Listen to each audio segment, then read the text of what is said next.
May bagong employer ako, hindi na lumapit sa agency para i-process ang aking visa at saka ang aking kontrata. DIY ang tawag doon or do it yourself. Pwede ba yun makapag-process na hindi lalapit sa agency? Pero bago ang lahat, sa lahat ng mga hindi pa nakapag-subscribe, subscribe naman po kayo para lagi kayong updated kapag may mga bago akong upload na video.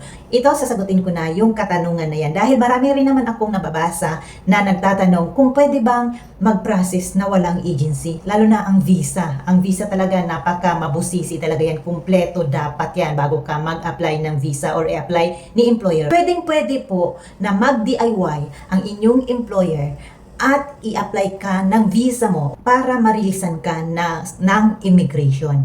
Kailangan lang na kumpleto lahat ang employer sa mga documents na o requirements na kinakailangan ng immigration para yung application ninyo hindi ma-deny. Una, ang ginawa ni employer ay ganito po. Panoorin niyo hanggang sa matapos para meron kayong idea kung pwede ba talaga na marilisan ka ng visa. Ito pala guys, kaya nag-DIY si employer dahil alam na niya kung paano ang proseso at marami siyang oras sa pag-fill up or pag-register online. Ganito ang ginawa ni employer. Una, kumuha ng kontrata sa immigration mismo. 4 na copy po yan. Aside from the kontrata, merong 2 kulay na puti. Yun ay papel yun ng immigration. Yun po ang fill upan para sa iyong visa. Ang nakalagay sa 2 puting papel na yun is for fill up ni employer, for employer, at saka fill upan din ni helper. Meron naman yun, hindi naman magkakapalit yun kasi merong nakalagay. Kaya, pagka nakakuha na kayo ng kontrata at saka yung puting papel para sa iyong visa or sa immigration, dapat kompleto lahat yun. Yung i-prepare na ang passport, Hong Kong ID, at saka ano pa ba yung kinuha sa akin? Basta yun, passport at saka Hong Kong ID. Kasi kukunin yung Hong Kong ID number. So, masipag naman sa employer, siya na lahat ang nag-fill up. And then, permahan kontrata, pirmahan ninyo 2 ni employer at saka yung ikaw helper, 4 na copies po yun. May nakapalagay din doon sa kontrata 3 witnesses. Kailangan hindi po magkamali ha. Kasi yung ang nangyari sa akin, nagkamali kami talaga kasi excited yung anak ng employer ko pumirma kasi gusto rin daw niya na magpirma doon sa witness. Kailangan kasi sa 3 witnesses na yun, iba-iba ang tao na pipirma noon, hindi lahat. Ang ginawa ng anak ng employer ko, lahat na yun, 3 witness na yun, ay siya ang pumirma. So nagkamali na naman kami sa halip na tapos na kaming pumirma ng kontrata. At yun, kumuha uli ng copies immigration. Ang layo po ng immigration, hindi na dito sa Wan Chai, nilipat na po. Kaya kailangan tama talaga ang pag-fill up ninyo sa kontrata at saka doon sa papers ng immigration. Dahil nga legal documents yan, hindi pwedeng may erase dyan. Kailangan tama lahat at clear ang pagkasulat. Ang kasunod nun, ay Diyos ko day, ang hirap ng complete ng aking documents, ng aking requirements pala kasi hindi nakisama ang aking employer. Nakuha na lahat-lahat, nag-provide na ako ng photo, ini-size yun siya para daw, ewan ko saan gagamit. Sa immigration yun, ilalagay doon, naka-attach doon yung aking picture dapat. And then, tapos, pinicturan ang aking passport. Nandoon yung pinaka-complete details ko at saka yung page na may pirma. Dapat ganun ang pagka-picture. Kompleto siya. May pirma mo doon sa passport. At ang sunod na hiningi sa akin employer para makumpleto na ang aming pag-submit. Kasi i-online niya lang yun. Kailangan niya yung current employer ko, yung pinaka-last na apply ng visa. So, yung visa application reference number. So, kailangan ko yun, pero hindi ko makuha at chinat ko ang aking agency. Hindi talaga nag-reply sa agency kasi nga naman, gabi na nag-chat ang aking employer. Umabot kami ng alas 11 sa pagkumpleto ng aking details. Kasi ka-employer, kumpleto na yun sa kanya. Kailangan lang kasi i-provide employer yung ganun, kung anong yung pin-provide ko, ganun din sa kanya. Or hindi ko pa alam kung ano pa yung mga pinil up pa niya doon. Pero kailangan kinukuha din ng immigration, dapat mag-submit din si employer ng copy ng kanyang monthly salary para ma-prove niya sa immigration na capable ba siya na kumuha ng cheche or ng helper. Yun din po guys, mahirap din sa sa side ni employer kasi marami din sa kanya na kailangan na i-submit niya yun. So okay na yun ka-employer, ito na lang sa akin, tayo mag-focus kung ano talaga ang hinihingi sa akin.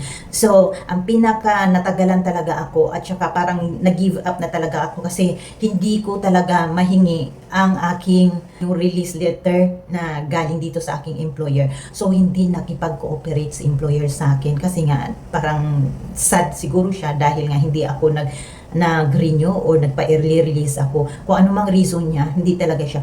Ang ginawa ko, sakto na pinapirma niya ako ng release letter. Yung parang paper yan na isubmit sa immigration kasi nga nagpa-early release ako, so meron yung parang termination letter, tapos pinilapan niya yun at saka nakalagay doon na finish contract and then close parenthesis is early release. So ako na lang nagpirma nun. Yun ang hinihingi talaga exactly ni new employer na makuha ko kasi hindi nag-reply ang agency. Gabi na kasi yun, hindi nag-reply ang agency. Kailangan namin yun para ma-submit namin ang online application ko sa visa kasi kailangan yan guys, dahil hindi ko alam kung kailan i-release ang aking visa. Malapit na ang day ng aking pag-alis dito, yung aking flight back to the Philippines. So, kailangan namin madaliin ang pag-process ng aking visa. Ang ginawa ko, naalala ko yun na lang siguro ang kulang. So, kailangan kong picturean. Naghanap na naman ako ng timing para mahingi ko yun sa aking employer, yung copy na yun ng release letter. So, sabi ng employer ko, ito, bakit anong gagawin mo sa ano? At saka, hindi namin ibibigay yan kasi nandito yung complete details ko. Hindi na kailangan ibigay. Sabi ko, ma'am, may karapatan po ako kasi dapat may copy din ako sa termination letter na yan or sa release letter na yan. Ipipicture ko na lang. So parang doubt siya. Tinanong niya talaga ako, para saan? Sabi ko, kailangan to sa aking visa application. Na ganun ko na lang kasi hindi naman talaga ako sinungaling. Kaya nasabi ko sa kanila, kailangan ng visa. Mas lalo talagang hindi binigay sa akin or napicturean ko na yun pero pinapabura nila in front of them. O diba? Sa harap talaga nila pinabura nila yung take ko na picture. So, inano ko na lang, binura ko, minesis ko ulit si new employer. 11 o'clock ng gabi na kami nagme-message ni new employer para lang makapag-submit kami online ng aking visa. Sinabi ko kay new employer, sabi ko, ma'am, pinabura nila sa akin sa harapan para hindi ko maipasa sa iba kasi privado daw yun na detalye. Nandoon daw yung complete name nila, pati yung Hong Kong ID niya, ganyan.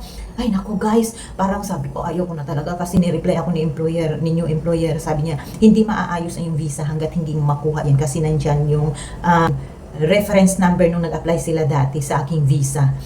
Naisip ko kapag mag-delete ka ng mga pictures, merong naka-deleted messages, di ba 30 days pa yun mawala. So, kailangan kong pumunta doon sa album na yun para ko siya, i-restore. Guys, i-restore ko yun at saka sinend ko doon sa new employer ko. So, oh my goodness. Okay na.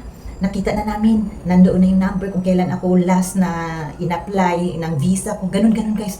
Oh my God, thanks God naman, thanks God ako sa aking yung employer dahil finally makakasubmit na kami. So hinanap pa yung aking photo nga ng aking passport.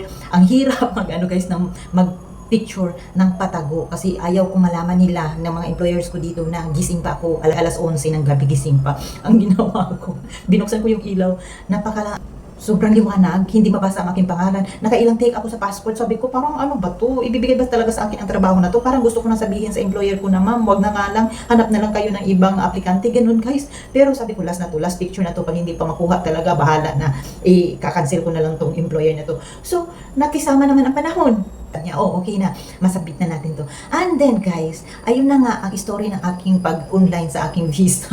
Nakasubmit na kami. Antay na lang namin ang acknowledgement and then kinabukasan naka-receive si employer ng email. Tanggap na nila ang aking visa application. So this time, maghihintay na lang kami kung kailan ma-release. Ganun po guys ang journey ng aking pag-apply ng aking visa through DIY. So sa mga tanong ninyo, pwedeng-pwede kayo or pwedeng-pwede tayong mag-DIY kapag si employer ay hindi busy at ma-provide niya lahat ang mga requirements na hinihingi ng immigration, ay pwedeng-pwedeng mag-DIY or i-process ang inyong papers, lalo na kung hindi sila kukuha ng agency.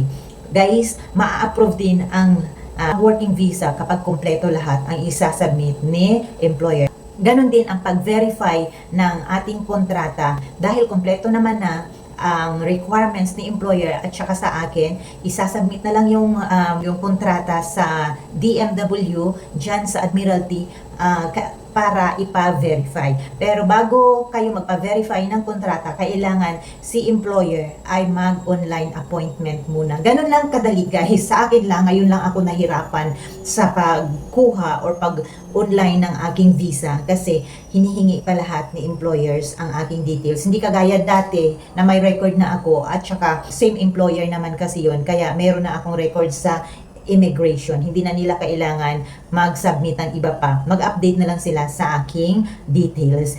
Hanggang yan lang guys. Sana meron kayong natutunan sa aking video. Thank you for watching. Bye!